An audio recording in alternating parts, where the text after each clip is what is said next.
क्या भारत पर भी गहरा सकता है बिजली संकट? आखिर आखिर कैसे कर्ज के माया जाल से उबरेगी डिस्कॉम कंपनियां? क्या आम हो रहा है डिस्कॉम का पुराना बकाया? ये सवाल इसलिए भी जरूरी है क्योंकि बिजली वितरण कंपनियां अब तक भारी कर्ज के दबाव में बनी हुई हैं। हालांकि पिछले 2 सालों में उनके घाटे में कमी आई है, लेकिन वित्तीय रूप से कमजोर राज्यों के डिस्कॉम नकदी के संकट और अपने राज्य के विभागों की ओर से कैपिटल एक्सपेंडिचर घटाए जाने के संकट से जूझ रही हैं। नमस्कार, आपका स्वागत है स्वदेश विशेष में और मैं हूं आपके साथ राजेश सिंह। मौजूदा वक्त में डिस्कॉम का पुराना बकाया 1,38,000 करोड़ से घटकर 91,000 करोड़ हो गया है, लेकिन इसके बावजूद डिस्कॉम की देनदारियां मौजूदा संपत्तियों से ऊपर है। ऐसे में केंद्र सरकार की ओर से भी लगातार इस कर्ज के जंजाल को खत्म करने के लिए कई कदम उठाए जा रहे हैं, जिसमें कुछ हद तक कामयाबी भी मिली है, मगर उतनी तेजी से नहीं जितना चाहिए था। तो आज स्वदेश विशेष में इसी मुद्दे पर चर्चा करेंगे। हमारे साथ कुछ खास मेहमान होंगे कि बिजली कंपनियों को इस कर्ज के जंजाल से कैसे कम किया जाए, इसे कैसे घटाया जाए। हमारे साथ कुछ खास मेहमान जुड़ गए हैं। हमारे साथ हैरी डॉल हैं, जो कि इंडिपेंडेंट पावर प्रोड्यूसर्स एसोसिएशन के डायरेक्टर जनरल हैं।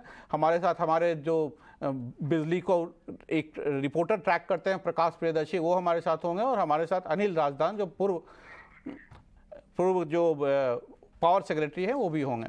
प्रकाश, सबसे पहले हम आपके पास ही आएंगे।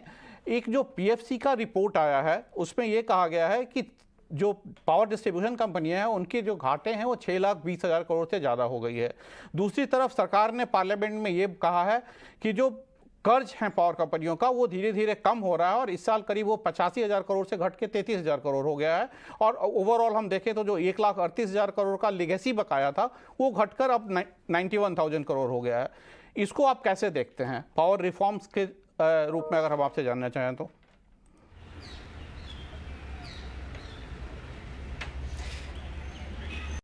देखिए, अच्छी बात यह है कि जो लेगेसी ड्यूज़ है या आउटस्टैंडिंग ड्यूज़ है डिस्कॉम्स के ऊपर जनरेशन कंपनीज का, उसमें लगातार कमी आ रही है।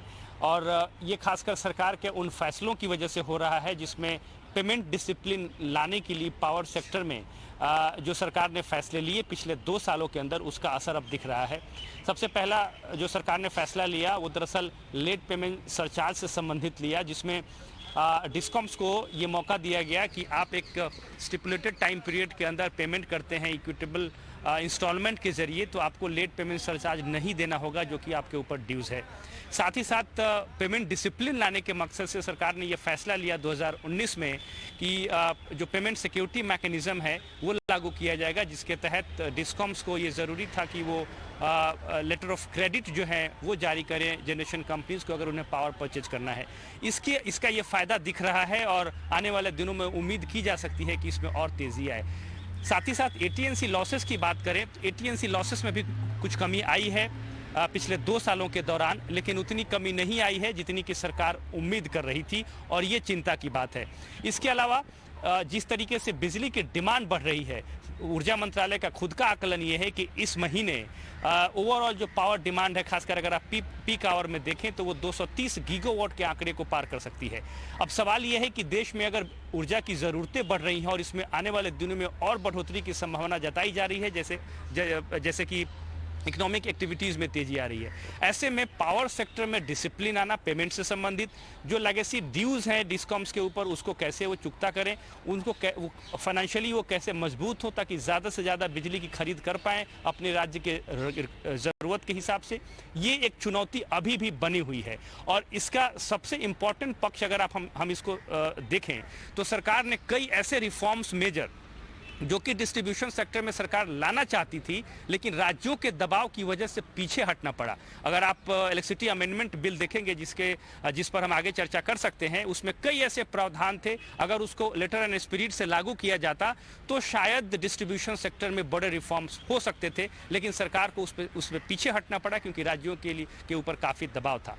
लेकिन इस वक्त चुनौती अभी भी वही है कि बताया और कई सारे दिक्कतों के बारे में बताया कि जो कि नहीं किए गए, शायद वो अगर किए जाते तो हमारा पावर रिफॉर्म्स और तेजी से उभरता। हमारे साथ हैरी डॉल भी हैं। हैरी डॉल साहब, हम आपसे ये जानना चाहेंगे, अगर हम पावर कंपनियों की तरफ से बात करें तो आपको क्या लगता है कि रिफॉर्म जो है वो ठीक डायरेक्शन में हो रहा है? क्योंकि पावर डिमांड इस बार भी ये भी बोला जा रहा है कि अनप्रेसिडेंटेड समर होगा तो पावर डिमांड बढ़ेगा। क्या जो डेट थी पावर कंपनियों की वो धीरे धीरे कम हो रही है। लीगेसी डेट्स के बारे में सरकार का ये कहना है कि 1,38,000 करोड़ से घट के वो 91,000 करोड़ हो गया। लेकिन अभी भी अगर पीएफसी की रिपोर्ट की बात करें तो ये 6.2 लाख करोड़ है, जो कि एक बड़ा अमाउंट है। आप इसको कैसे देखते हैं? देखिए सर, जहाँ तक ये पावर कंपनीज और डिस्ट्रीब्यूशन कंपनीज की आउटस्टैंडिंग की बात हो रही है, ये एक पुराना मसला है। मुझे अभी भी याद है 2000-2001 में भी यही प्रॉब्लम था इलेक्ट्रिसिटी एक्ट आने के पहले, और इसमें बहुत लंबी डिस्कशन हो सकती है। लेकिन मुझे ये कहना पड़ेगा कि सरकार ने जो ये पिछले 2 सालों में डिसीजंस लिए हैं, ये बहुत ही इंपॉर्टेंट डिसीजंस हैं। और इससे, जैसे आपके प्रवक्ता ने बताया, कि डिसिप्लिन आना शुरू हो गया है, अवेयरनेस आना शुरू हो गया है, और डिस्ट्रीब्यूशन कंपनीज में एक किस्म का फाइनेंशियल डिसिप्लिन का भी आना शुरू हो गया है। अब देखिए, ये जो मुद्दा है, ये जो प्रॉब्लम है, ये एक दिन का नहीं है, ये 15, 20, 25 साल का पुराना प्रॉब्लम है।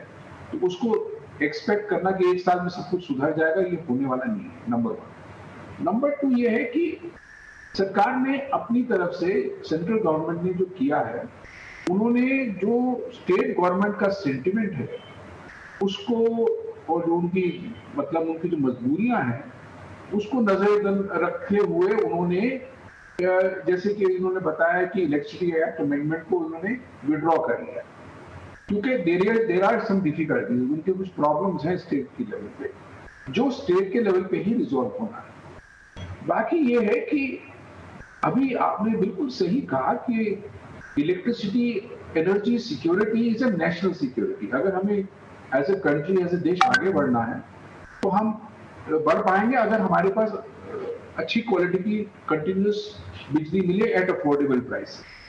तो हमारे डिस्कॉम्स जो हैं, उनकी जो सिचुएशन है उसको देखते हुए मुझे ये लग रहा है कि इनकी सिचुएशन इंप्रूव हुई है और होगी। लेकिन अभी रास्ता जरा लंबा है जहां पे हम कह सकें, देखिए डिस्कॉम जो है सही तरीके से चल रहे हैं, और क्या नाम है, उनका जो है सुधार हो गया है, और कंज्यूमर को हाई क्वालिटी बिजली 24 घंटे की मिल गई है। इसका एक और प्रॉब्लम ये आ रहा है कि जो डिमांड है वो ऐसी जबरदस्त स्पीड से बढ़ी है कि आज की परिस्थितियों के हिसाब से इतनी बिजली की डिमांड कभी एंटिसिपेट हुई नहीं थी।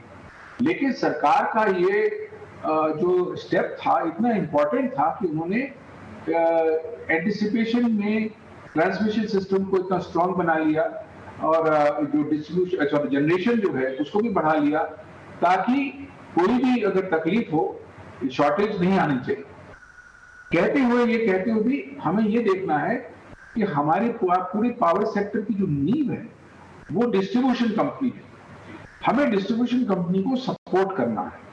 हमारी डिस्ट्रीब्यूशन कंपनीज जो हैं, अगर वो नहीं है या अगर वो बीमार हो जाती है तो पूरा सेक्टर बीमार हो जाएगा। और इसका आपको सीधा साधा हिसाब नहीं मिल रहा है कि आप देखिए 5-6 सालों में कितने जनरेटिंग कंपनीज हैं जो दुकान बंद करके चले गए, क्योंकि वो डिस्ट्रीब्यूशन कंपनी जो है उनको सर्विस नहीं कर पाई। दूसरी बात यह है कि जो पहले रिन्यूएबल एनर्जी आई थी, वो रिन्यूएबल एनर्जी बहुत महंगी थी। तो अभी डिस्ट्रीब्यूशन कंपनी जो है वो कोशिश कर रही है कि वो रैशनलाइज कर ले टैरिफ, वो पब्लिक इंटरेस्ट में है।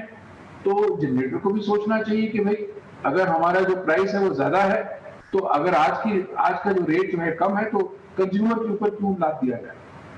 अच्छा, इसके अलावा एक आखिरी में ओपनिंग में ये कहना चाहूंगा कि मिनिस्ट्री ऑफ पावर ने बहुत अच्छा काम ये किया है कि ये जैसे आप इनडिसिप्लिन करते हैं, आज करते हैं या पहले करते थे या कल करेंगे, आपको एनर्जी एक्सचेंज में एक्सेस बंद हो जाएगा। और अगर आप करंट ड्यूज और जो पहले की जो उन्होंने किस्तें तैयार करी हैं और जो मनवाई है सबसे, अगर आप वो नहीं पे करेंगे तो आपकी जो लॉन्ग टर्म एक्सेस की अवेलेबिलिटी है, जो आपका कोटा है, जो आपकी एक कॉन्ट्रैक्ट डिमांड है, उसको भी घटा दिया जाएगा 10%। और आखिरी बात यह है कि अगर आप ये सब चीजें करेंगे तो डिस्ट्रीब्यूशन कंपनी जो है अपने आप जो है लाइन पे आ जाएगी। आखिरी पॉइंट ये है मेरा कि आपने सही कहा कि 138 करोड़, 1,38,000 करोड़ की आउटस्टैंडिंग थी। मेरे हिसाब से 1.5 लाख करोड़ की थी, लेकिन एकदम 2-3 महीने के अंदर वो घट के आ गई 90,000 के आसपास। इसका मतलब क्या है? इसका मतलब ये है कि जहां पे प्रेशर अगर लगाया जाए तो फाइनेंशियल डिस्ट्रीब्यूशन कंपनीज की फाइनेंशियल परिस्थिति ऐसी है कि वो पेमेंट कर सकते हैं और अपने आप को डिसिप्लिन में ला सकते हैं। नहीं, ठीक कहा कि अगर प्रेशराइज किया जाए तो ये कम किया जा सकता है, लेकिन ये एक लेगेसी इशू है और काफ़ी करीब 25-30 सालों से पावर सेक्टर में रिफॉर्म्स हो रहे हैं, लेकिन हमें एग्जैक्ट फ़ायदा नहीं मिल पा रहा है। अगर हम पिछले 2 साल के देखें तो वहाँ काफ़ी कुछ हुआ है। अनिल राजदान साहब, हम आपके पास आना चाहेंगे। आपको क्या लगता है कि जो रिजल्ट लिंक्ड और पावर डिस्ट्रीब्यूशन जो 2021 में लॉन्च किया गया था, उससे फ़ायदा हो रहा है?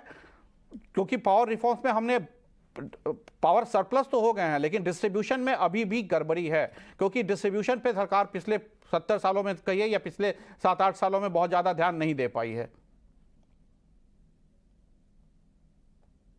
जैसे कि हैरी ने जो कुछ कहा है मैं उससे सहमत हूं। ये जो हमारा पावर सेक्टर है, आपको समझना चाहिए कि ये एक प्रोसेस ऑफ डेवलपमेंट है, प्रोसेस ऑफ रिफॉर्म के थ्रू पास कर रहा है। पहले एक ये समझिए डेवलपमेंट कमोडिटी थी, हमारा डेवलपमेंट गुड था, ये सोशल गुड बना। फिर उसके बाद डेंजर ये होने लगा कि वो पॉलिटिकल गुड जब बन जाता है फ्रॉम अ सोशल गुड, तो उसमें ये टैरिफ इश्यूज हो जाते हैं, फ्री पावर हो जाती है, रिकवरी मत करो, ये करो वो करो। तो ये चीज हमने आई थिंक एट लास्ट अब इस पे काबू हम कर रहे हैं। और ज्यादा मैं समझता हूं अच्छी बात यह है कि एक कोविड की महामारी के बाद जबकि सेक्टर के ऊपर बहुत ही प्रेशर था, कलेक्शन भी करनी मुश्किल थी, मगर पूरी बिजली मिलती रही और इकोनॉमी जो कि वर्क फ्रॉम होम चल रही थी वो बिल्कुल जितनी ठीक चल सकती थी वो चली। तो अब ये जो अब सोशल गुड तो रहेगा ही। अब जैसे यूक्रेन वॉर है, उसमें जो गैस प्राइसेस हैं उसने ऑलरेडी यूरोपियन इकोनॉमी को काफी हद तक तबाह कर दिया है। तो इकोनॉमिक प्रेशर्स जब भी किसी इकोनॉमी पे पड़ते हैं उसका असर एनर्जी सेक्टर का, उससे मैं समझता हूं जो रिलेशनशिप है वो बहुत क्लोज रिलेशनशिप है। अब 20-30 साल बाद मैं समझता हूं कि स्टेट्स में इस बात की अंडरस्टैंडिंग आ रही है, रियलाइजेशन आ रही है कि हम पावर जो है सिर्फ जनरेट नहीं करना, पहुंचाना नहीं है, बल्कि उसका पैसा भी रिकवर करके वापस लाना है, ताकि वो जो साइकिल है, इकोनॉमिक साइकिल, वो सही बनी रहे। नहीं तो किसी सिंकिंग बिजनेस में कोई पैसा इन्वेस्ट नहीं करेगा। इसीलिए प्राइवेट सेक्टर ज्यादा नहीं आया, मगर जब ये सेक्टर अब जैसे स्टेबलाइज हो रहा है, अब जो आंकड़े लेटेस्ट जो डिस्ट्रीब्यूशन कंपनीज का रैंकिंग निकाला है पावर फाइनेंस कॉर्पोरेशन में, वो उसमें काफी इंकरेजिंग रिजल्ट्स हैं कि जो आपके एटीएनसी लॉसेस हैं वो घटे हैं ओवरऑल, कुछ अभी भी बैड परफॉर्मर्स हैं।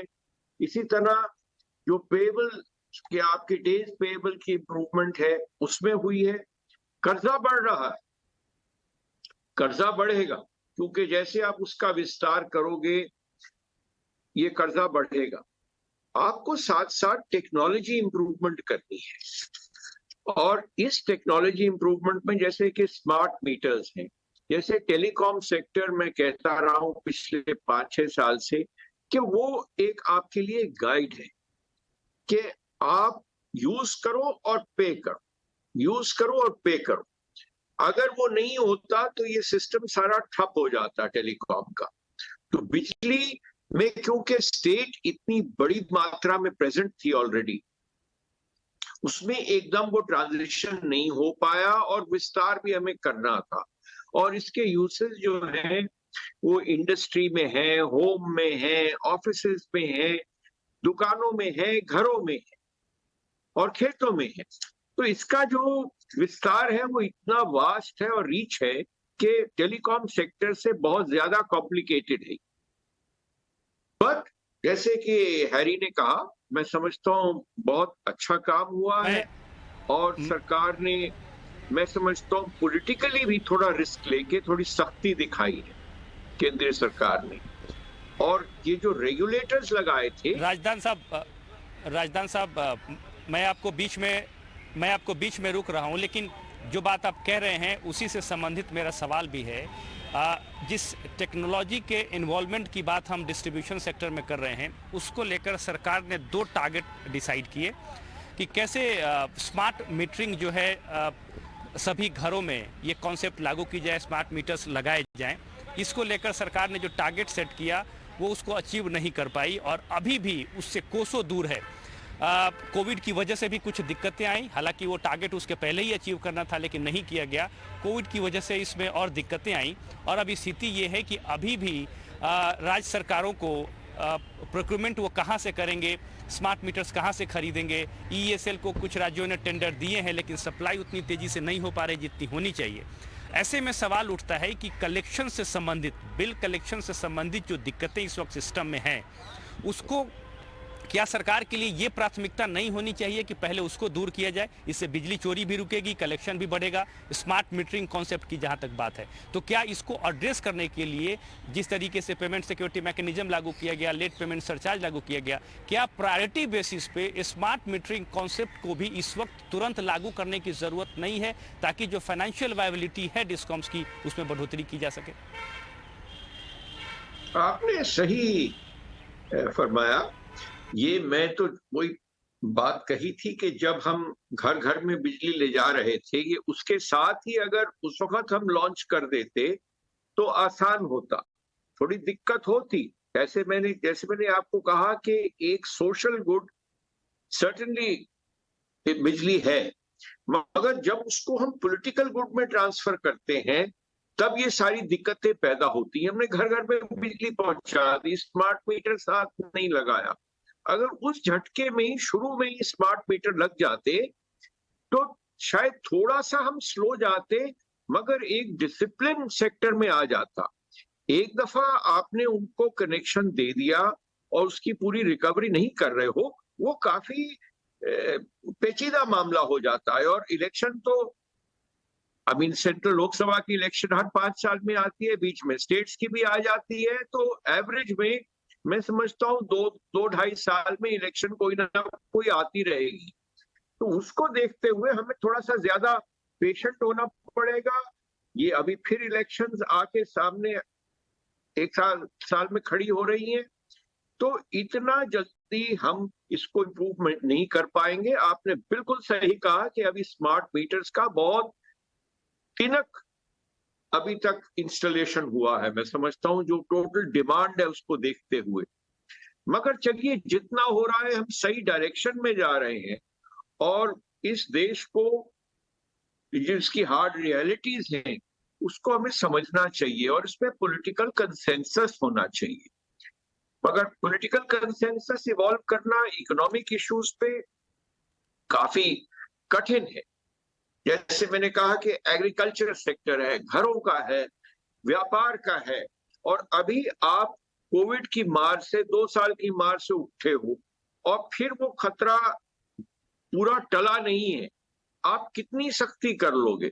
यूरोप जैसी इकोनॉमी का भी बहुत अच्छा हाल नहीं है, अगर मैं बुरा नहीं कहना चाहता, काफी बुरा भी है, मगर वहां भी जब एनर्जी बिल्स बढ़ जाते हैं तो उसमें काफी दिक्कत आती है पॉलिटिकल लीडरशिप को। अब जैसे गैस की प्राइसेस हैं, अब सरकार ने महसूस किया कि गैस के सिलेंडर तो हर जगह पहुंचा दी हमने, क्लीन एनर्जी पहुंचा दी, मगर उसकी कीमत अनअफोर्डेबल हो रही है। क्योंकि जैसे अनिल राजदान साहब, आप बिल्कुल ठीक कर रहे हैं, लेकिन आपको क्या नहीं लगता है कि पावर सेक्टर में ट्रांसपेरेंसी की जरूरत है? ट्रांसपेरेंसी आनी सबसे जरूरी है। स्टेट्स जो है वो अपने हिसाब से फ्री पावर अनाउंस कर देते हैं, ये सब बहुत बड़ा इशू है।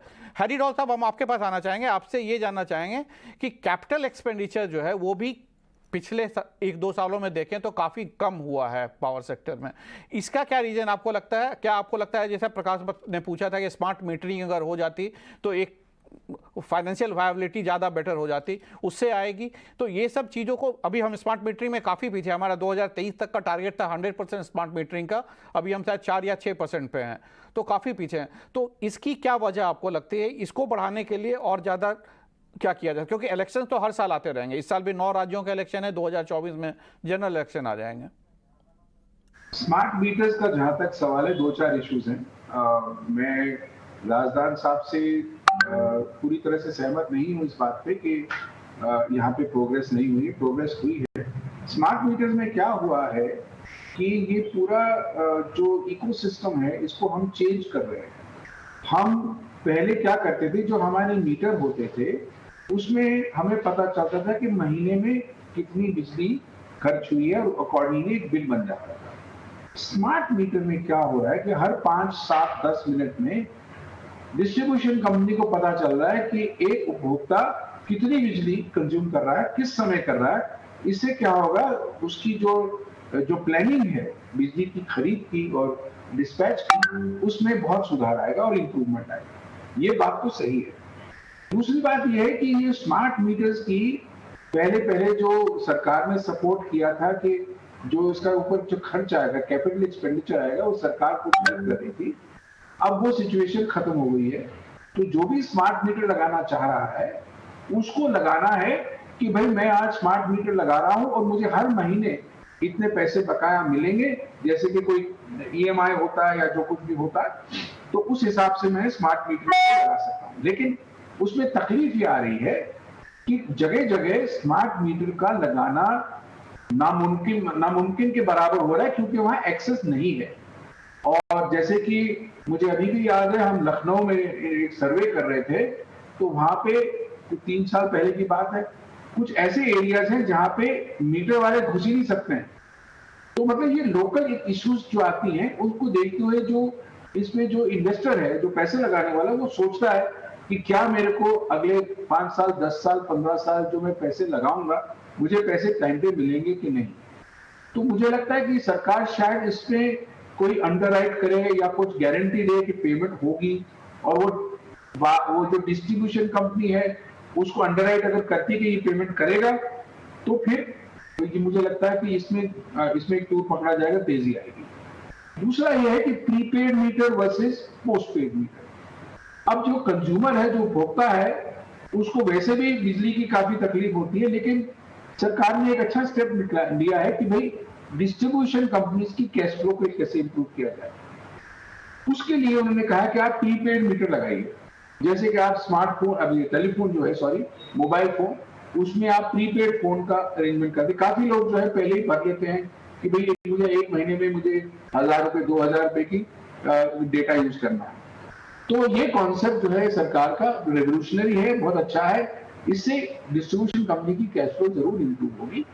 मुझे नहीं लगता कि इसमें कुछ सरकार ने तकलीफ है। पिछले कुछ सालों में काफी स्टेप्स लिए हैं और आने वाले दिनों में पावर सेक्टर्स के रिफॉर्म्स का हमें फायदा मिलेगा। हम एज ए कंज्यूमर हम यही देखना चाहते हैं कि अभी जो गर्मियां आएंगी इसमें हमें पावर डिस्ट्रप्शंस ना हो, हमारी जो इकोनॉमी की ग्रोथ हो वो बरकरार रहे। आप दोनों मेहमानों का हमारे साथ जुड़ने के लिए बहुत बहुत धन्यवाद। आज के लिए इतना ही वक्त था।